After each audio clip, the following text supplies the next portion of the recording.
Founded in 1893, Genoa CFC is officially Italy's oldest football club.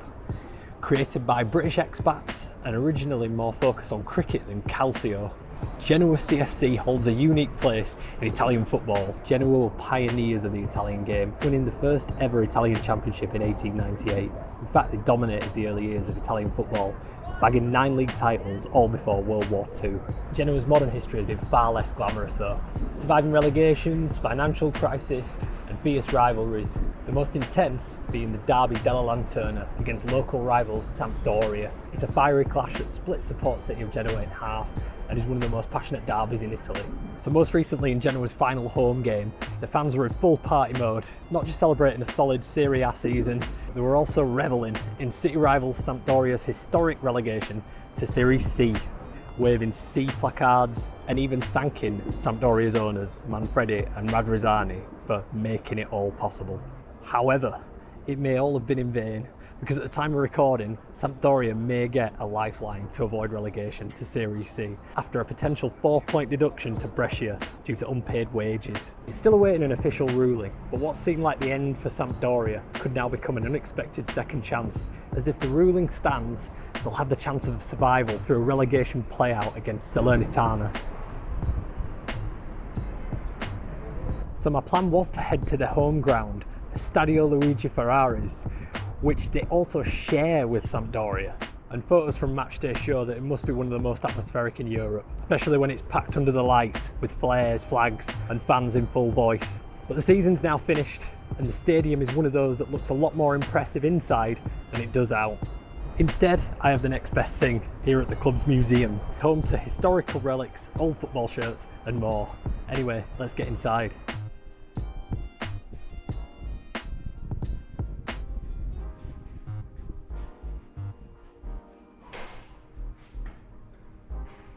Buongiorno. How you doing? For the museum? Football. Yeah.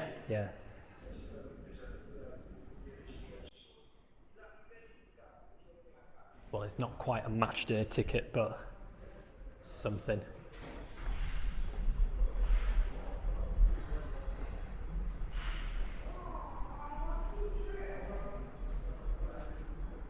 Oh, now we're talking. Didn't count on this. Sponge balls, by the way. I'm getting as many excuses as possible. Let's go! 3, 2, 1, start.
That was too much fun.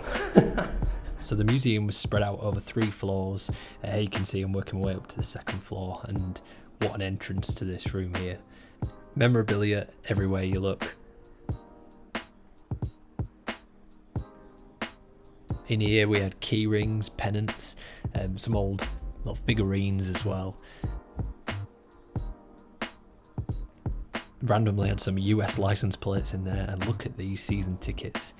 They almost look like passports or bus passes. And you've got one there dating back to 1953. And then is it just me being old and sentimental, but how nice does that pennant look? Design in football just used to be better, didn't it? Oh, here we go. So you've got your home kits on this wall, away kits on this wall, and it may be sacrilege to say this, but I do slightly prefer the away kit. And it's mainly because of this one. I remember this one growing up, a bit iconic, the crest right in the middle. Something special about that one. It's a little bit unique as well. Yeah, see its evolution over time. Just something so much better. I mean, look at these compared to these beauties. We've got a mosaic there of the club crest. It is a stunning badge. Yeah, and if you're unaware, the flag of Genoa is that of the flag of England, St George's Cross. There's a lot of debate and history that I covered in my last video regarding the origins of the flag. But there's almost dual significance when it comes to the Genoese Football Club, obviously having that British influence regarding the formation of the club also. And there's your Lego. Yeah, I've got to say I was a tad disappointed there was no Subbuteo, as Genoa was one of the first Italian cities to adopt the game, and I'm definitely showing my age here, aren't I? But if you're unaware of what Subbuteo is, ask your dad or uncle, they'll know for sure. All these ticket stubs.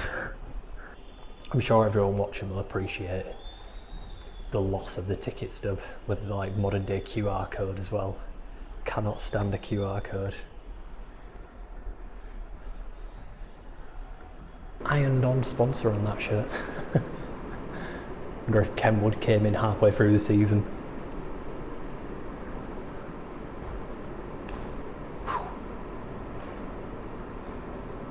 So there you go, here's a bit of history for you. James R. Spenceley, an English doctor, arrived in Genoa in 1896, and he was the driving force behind the football section of Genoa and opened its doors to Italian members.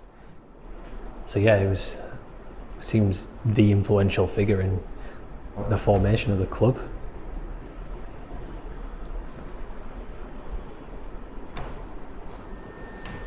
I have to say, I thought the lads were disappointing. Did turn up. I expected more, to be honest with you. I think they try to fill a room at this part, a caricature room.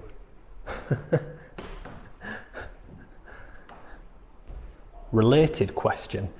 In your opinion, who is the best central midfielder the Premier League has ever seen? In my opinion, it is the current Genoa manager, Patrick Vieira. Put your thoughts in the comments. So I would hazard a guess that these years along the top here are for each league title. And yeah, there's 9 there, 9 honours. Last one being 1923-24. Genoa fans, I can relate to your pain. As a Bradford City fan, the last time we won any silverware of note was 1911. But no, it continues. They may not have won the league since 1923-24, but they've won the Coppa Italia, 37, lots of coppers. Oh wow. Check this out. I think this is my favourite room yet. Il Genoa in giro per il mondo. Bodymore Heath, Leeds. Supporters groups or... Oh come on New Zealand, what's going on?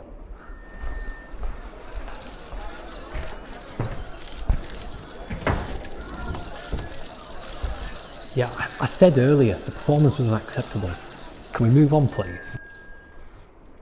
A lot of silverware. It's a lot more impressive than the Bradford City trophy cabinet, let's be honest. We don't own a trophy cabinet, we don't have one. Are these all Genoa badges? Nice. How many badges can one club have? Many is the answer. I'm intrigued to know more about this.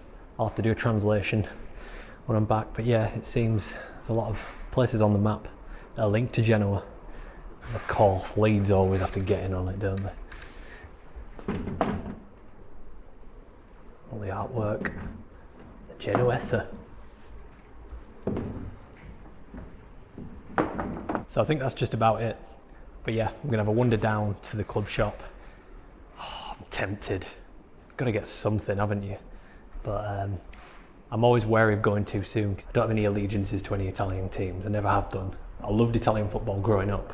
We had, if you're of a certain age in the UK growing up, the Italian football highlights were something.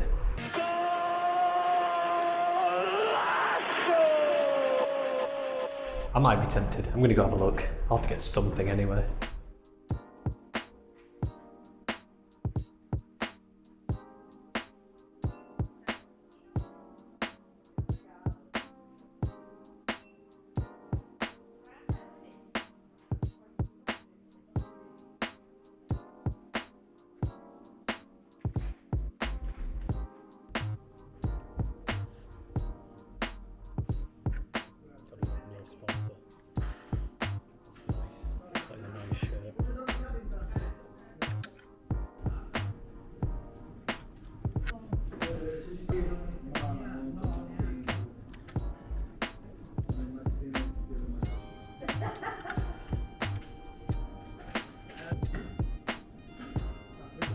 did get something I opted for as a club bag. I went casual because I wanted a white t-shirt to bring to Italy and I never got round to getting one, so yeah, casual tee. We enjoyed that tour of the Genoa CFC Museum. What a club, a lot of history. Really enjoyed that. Wish more clubs had that, but I guess being the oldest club in Italy, there's a lot of history there to display. But yeah, I learned a lot about the club, and they're definitely a club I'll be looking out for in the future, results wise, but they're not the only club I'm going to be checking out whilst I'm in Italy. Stay tuned, because I'll be visiting a club far removed from the rest of the league, being located on their own island. So Wellington Phoenix fans, you'll be able to relate to that. But yeah, hope you enjoyed, and I'll catch you soon.